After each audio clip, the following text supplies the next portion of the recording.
আল্লাহর মেহেরবানিতে যদি অর্জিত হয়, তাইলে সেই সরকারে অবশ্যই নাহিদ ইসলামকে আপনারা একজন মন্ত্রী হিসাবে দেখবেন। আমরা হাতে হাত ধরে একসাথে কাজ করব, তবে শুধু 11 আসনের জন্য নয়।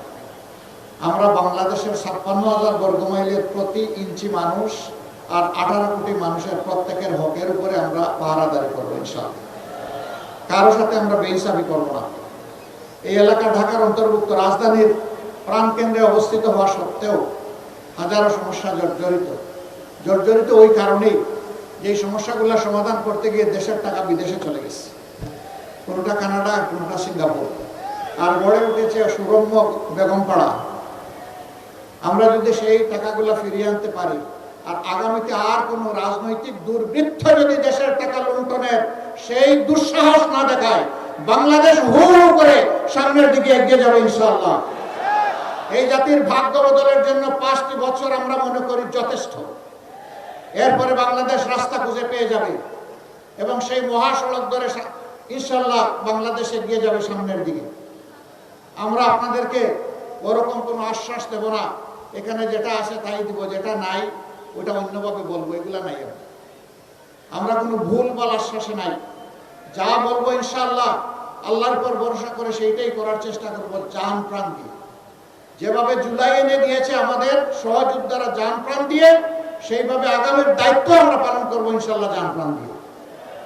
আসুন, একটা বেইনসাফি মুক্ত, জুলুমবাজ মুক্ত, চাঁদাবাজ মুক্ত, দখলবাজ মুক্ত, মামলাবাজ মুক্ত, আধিপত্যবাদ মুক্ত একটা ন্যায় ইনসাফের মানবিক বাংলাদেশ গড়ার জন্য আমরা হাতে হাত, কাঁধে কাঁধ মিলিয়ে সামনের দিকে এগিয়ে যাই।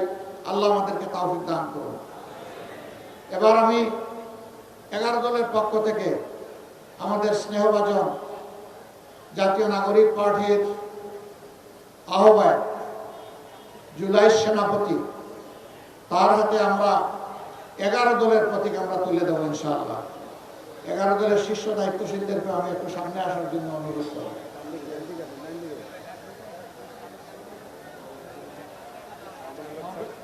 মহম্মদ চলে গেছে?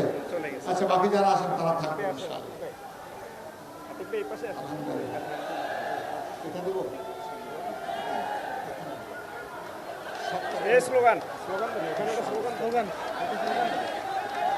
ভাই, প্রতীক আছে?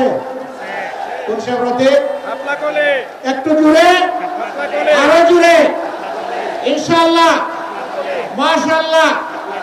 ভাই বোনদের ইনশাআল্লাহ 12 তারিখ দলে দলে সমস্যরে সকাল সন্ধ্যা সারাদিন সিল মারো ভাই, সিল মারো, সিল মারো ভাই, সিল মারো ইনশাআল্লাহ। বিজয় মেলা 12 তারিখ ইনশাআল্লাহ হবেই হবে। মাশাআল্লাহ, সবাইকে ধন্যবাদ।